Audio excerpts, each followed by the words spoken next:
Boa noite, meus irmãos do nosso querido grupo NPM. Estamos iniciando mais um Evangelho de Jesus. Não saiba a vossa mão esquerda o que dê a direita, o mesmo capítulo sorteado ontem pela Marcinha, mas o nosso item é o item 5, o óbolo da viúva. Está no capítulo 21 do Evangelho de Lucas e no capítulo 12 do Evangelho de Marcos. Estando Jesus sentado defronte do gasofilácio, a observar de que modo o povo lançava ali o dinheiro, viu que muitas pessoas ricas o deitavam em abundância. Nisso veio também uma pobre viúva que apenas deitou 2 pequenas moedas, do valor de 10 centavos cada uma. Chamando então seus discípulos, disse-lhes: Em verdade vos digo que esta pobre viúva deu muito mais do que todos os que antes puseram suas dádivas no gasofilácio. Por isso que todos os outros deram do que lhes abundava, ao passo que ela deu do que lhe faz falta. Deu mesmo tudo o que tinha para seu sustento.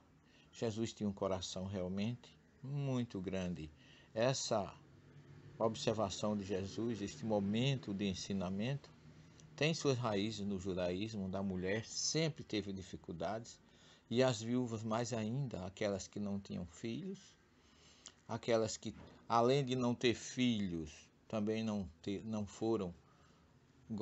gozaram do princípio do levirato, de casar com o irmão do viúvo, ou melhor, do irmão do morto, e tudo isso era para ela dificuldades. Vejam que Jesus sempre nos seus ensinamentos, ele falava dos órfãos e das viúvas. Aqui está uma preocupação inerente de um coração magnífico, iluminado e superior, como diz Jesus, que se preocupava sempre com a necessidade de todos nós, com a necessidade dos outros, com as necessidades dos mais simples, dos mais humilhados, dos mais necessitados. E por trás disso tem muitos outros ensinamentos que nós não podemos deixar de registrar aqui. Independente de ser ou não ser viúva, segundo Jesus, ela deu daquilo que lhe fez falta. A história mostra que muitas vezes você não pode dizer que não dá porque não tem. Porque mesmo não tendo nada para dar, você ainda pode auxiliar alguém, ouvindo os seus lamentos, ajudando em suas necessidades com um abraço fraternal, com um alento, com a palavra de conforto, com a palavra de carinho. Então, ninguém é tão pobre que não possa dar alguma coisa a alguém. E nem tão rico que não possa dizer que não precisa dos outros. É o que Kardec coloca no seu comentário, quando ele diz que muita gente fala ou deplora não poder fazer todo o bem que deseja por falta de recursos suficientes. E se desejam possuir riqueza, dizem, é para lhe fazer uma boa aplicação. E sem dúvida louvável a intenção. E pode até, em alguns casos, segundo Kardec, ser sincera. Dar-se-á, contudo, que seja completamente desinteressada em todos, não haverá quem, desejando fazer bem aos outros, muito estimaria poder começar por fazê-lo a si próprio, por proporcionar a si mesmo alguns gozos mais, por usufruir de um pouco do supérfluo que lhe falta, pronto a dar aos pobres o resto. Eu já ouvi muita gente dizer que gostaria muito de acertar numa loteria, numa cena ou qualquer outra coisa, que ele daria uma quantidade imensa aos pobres. Quer dizer, daria uma quantidade imensa, mas ele ficaria, como diz Kardec, usufruindo um pouco do supérfluo daquilo que ele precisa. Então aqui a grande promessa, a grande proposta, o grande significado desse episódio do óbolo da viúva é exatamente a gente dar daquilo que mais nos falta. É o exercício do desprendimento das coisas materiais. E a gente precisa exercitar muito esse desprendimento. Não é indiferença nem responsabilidade com aquilo que Deus colocou em nossas mãos para que possamos e para que devamos administrar com responsabilidade. Mas é do fundo do nosso coração não ser escravo daquilo que a gente tem. Feliz aquele que não põe esperança no dinheiro. Essa é uma das grandes recomendações de Jesus. Que devemos armazenar tesouros do outro lado, onde nem a traça come, nem o ferrugem destrói, nem o ladrão rouba. Magnífica orientação. Por isso que Kardec ainda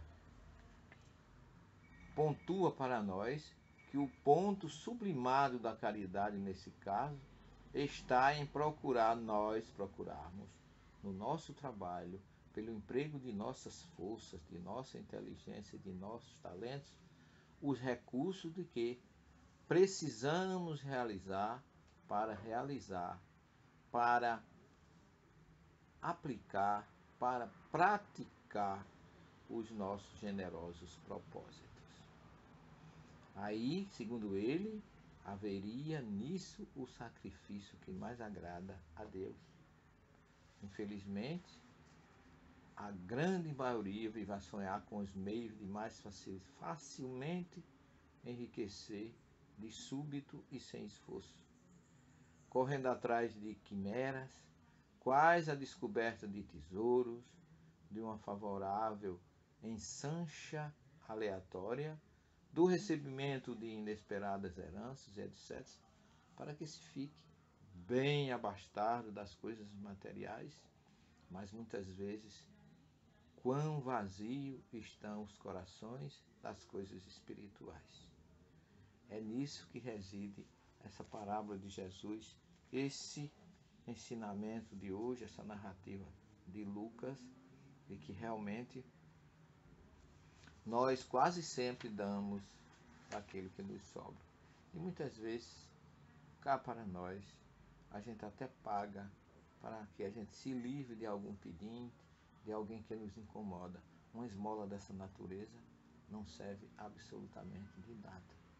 Não tem nenhuma importância diante de Deus se não ouvimos a dor, se não dialogamos com aquele que está tão carente e tão humilhado diante de nós, para levarmos uma palavra de conforto e assistência a ele. A viúva é o símbolo da carência do ser humano. A mulher que perde o marido e que, na condição daquela época judaica, era estéril, significa que ela teve, do ponto de vista de muitas realidades do passado, ela foi punida 2 vezes. Primeiro, porque não conseguiu ser mãe. E segundo, porque perdeu o marido.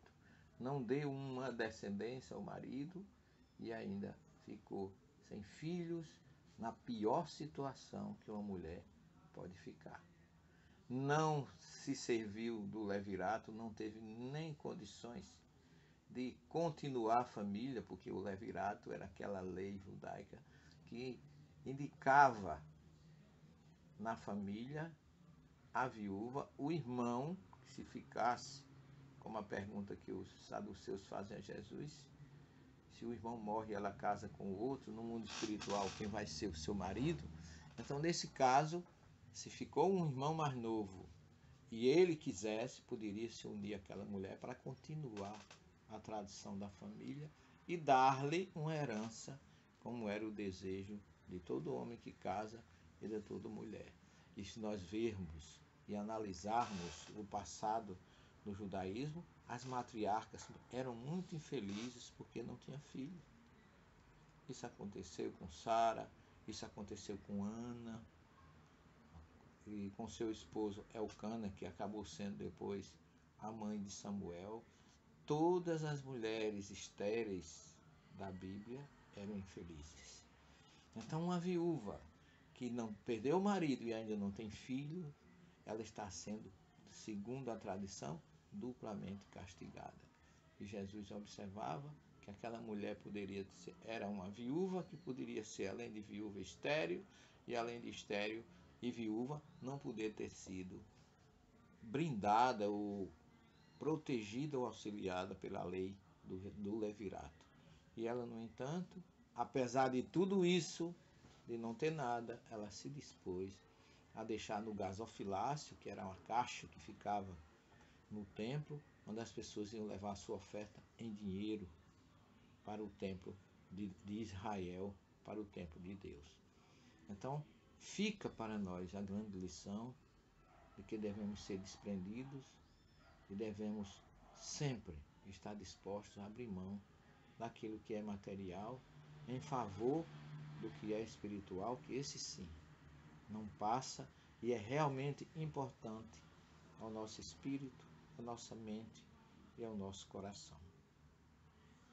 Reflitamos sobre isso, nós espíritas que sabemos das nossas idas e das nossas vindas, dos cíclicos, das múltiplas existências, tão conhecido como um dos pilares da nossa doutrina, que nós devemos trabalhar para evoluir o mais rápido possível, porque a reencarnação é uma benesse de Deus para conosco. No entanto, se trabalharmos bem, se amarmos bem e se aplicarmos bem os conhecimentos de amor e de fraternidade, a gente vai reencarnar menos, porque evolui muito mais. Agradeçamos a Deus esta oportunidade e peçamos a Ele pela nossa paz interior, pela paz daqueles que nos cercam, pela saúde, pela assistência material de todos aqueles que estão inscritos no nosso grupo da prece, que o Dr. Bezerra venha com a sua luz, com as suas bênçãos, com o seu desprendimento de amor, trazendo consigo toda a sua falange de bondade para auxiliar esses nossos irmãos que se encontram sobre a égide das nossas vibrações e da assistência espiritual do Dr. Bezerra de Menezes. Peçamos a Ele ainda que fluidifique esta água, que nós sejamos beneficiados através do seu uso. Em nome de Deus, em nome de Jesus, agradecendo o Pai misericordioso as bênçãos de mais um dia, de mais uma vitória no caminho do amor, que possamos esse grupo, que todas as noites se reúne, em nome de Jesus, para auxiliar os que sofrem, que eles possam receber, nós humildemente, as graças e as bênçãos de sermos veículos de conduzir essa energia protetora aos que sofrem. Tenham todos uma boa noite, que todos nós possamos dormir bem e amanhã despertar reconfortados, alegres pela assistência de mais um dia e de mais uma vitória em nome do bem, do amor, da luz e da paz. Durma com Jesus e até amanhã, se Ele assim o permitir. Parabéns! Você assistiu o conteúdo do canal Espiritismo hoje e amanhã. Se você gostou, dê um like. Se você se interessa por conteúdos espíritas, se inscreva no canal. Obrigado pela sua audiência. Até o próximo vídeo. Um abraço.